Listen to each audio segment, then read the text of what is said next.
Hi, welcome to the Yarn and Yarns YouTube channel. My name is Angela and all of the places you can find me should be linked in the description box just below this video. I'm most active over on Instagram where you'll find me as both Rainbow and Yarn and Yarns. Welcome to a Yarn and Yarns extra video. This is part 2 of my exciting I have my first fleece adventure. So in part 1 you saw me sorting through the fleece and giving it a wash. I am still in the process of washing through all of the fleece. I've done about half of it now, but I thought I would start by doing a bit of carding on the first batch of fleece that you saw me wash in that first video. So if you remember, I weighed that fleece before I put it in the wash and I had 77 grams, and this is it all washed and still smelling lovely and cheapy in a little basket here, ready for me to start processing. So I thought before I actually start doing anything with this, which I'm really anxious about actually because I'm not sure what I'm doing. I probably should have watched some videos and maybe read a few things, but you know me, I like to just dive in and learn from doing.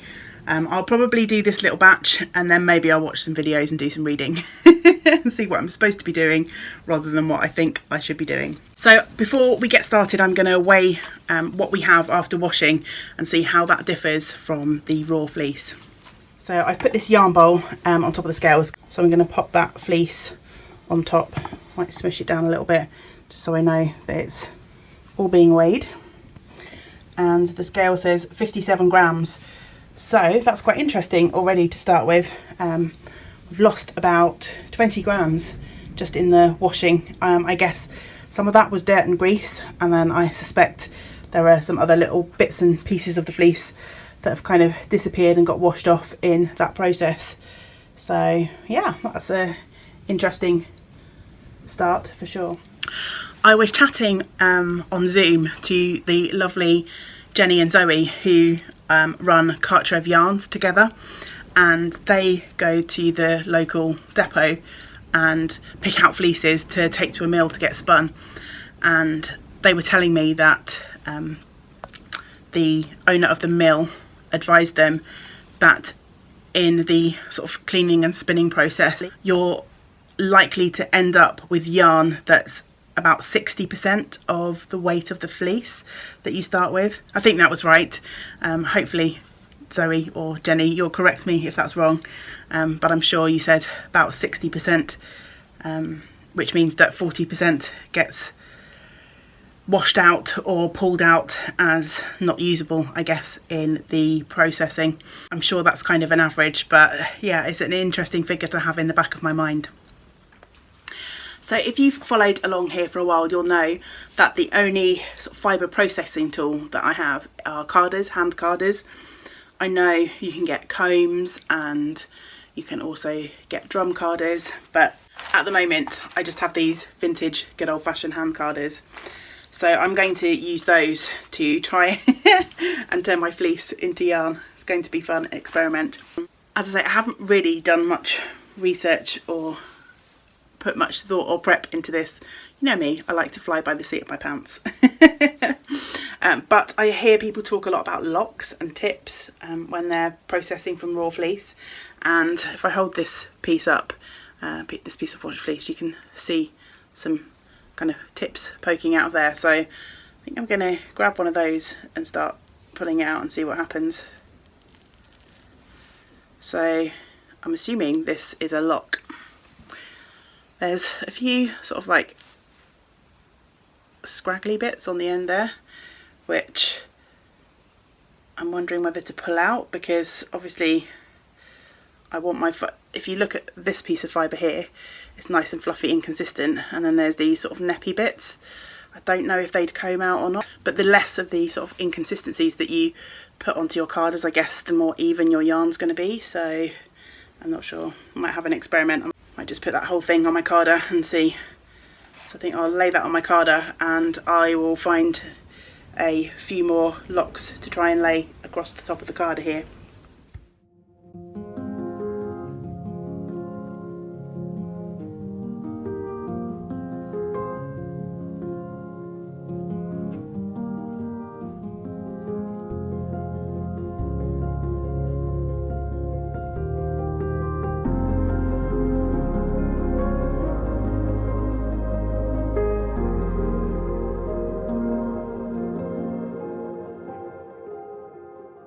So I filled one of my carders up and I shall card that through a few times. Out of my sort of little lump of fibre that I'm working with, I've got this left, which doesn't seem to have any tips attached to it. So I'm not quite sure what to do with this. So spinners out there, should I put this on my carder and process it? Is this what's referred to as sort of shortcuts? So like bobbly bits that aren't really attached to a tip. Is this something that I've done in the process of washing and preparing the fleece? Or is this just natural kind of like wastage?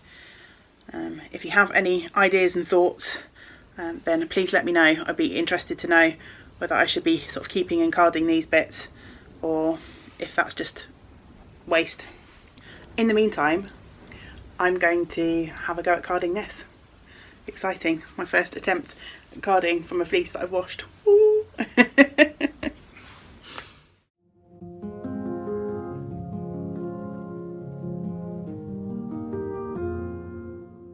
In all the videos that I watch about carding, people seem to very neatly transpose all of the fibre from one card to another.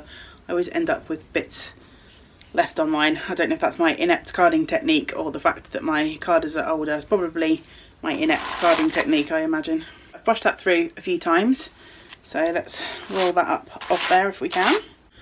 So you can probably see there are some sort of like neppy bits, some bobbly bits in my rolag, which will potentially transfer into any yarn I make. My rolag's a bit scraggly, so lots more practice to go, I think. I have mixed feelings about my first rolag, especially this end. I've got these sort of like neppy bobbly bits which I think would transfer into the yarn, but I guess the only way to see how this is going to spin up is to actually spin it. So I think I will grab a spindle and do a quick drop spinning experiment with this first rolag, if you can call it a rolag. Okay, so I've put you against a neutral background, so hopefully you can see what I'm up to, but I've got one of my drop spindles. It does have a leader on it, but I'm not going to use the leader. I'm just going to be rebellious. I'm hooking my spindle through the fibre, and I'm just going to put a bit of twist in it to start making some yarn. That seems fairly strong, so hopefully that will hold the weight of the spindle. Just going to give it a whirl.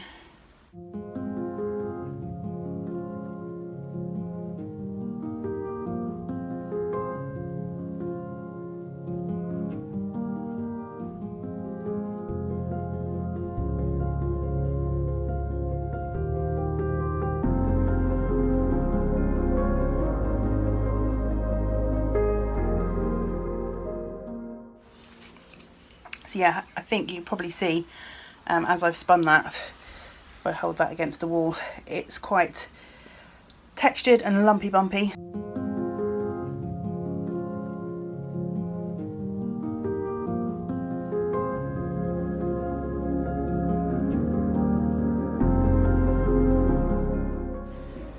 Those sort of lumpy, neppy bits that you saw in the rolag are coming out in the yarn as I suspected they might.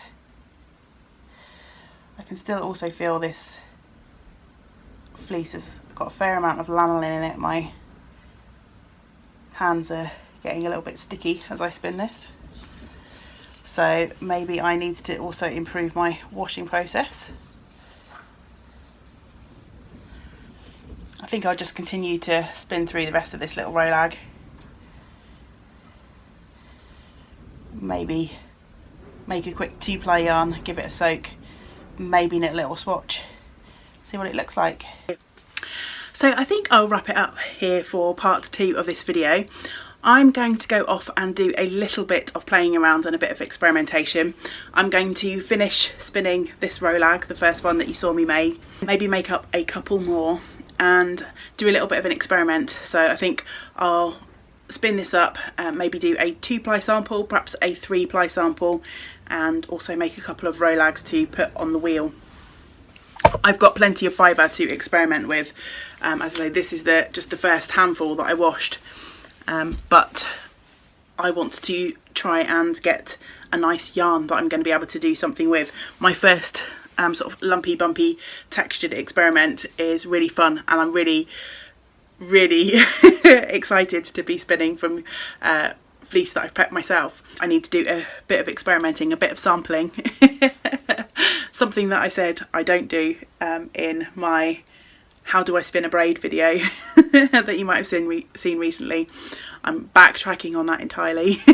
I'm going to try and do some sampling. I'm probably now also going to do what I should have done before and do a little bit of research on the best way to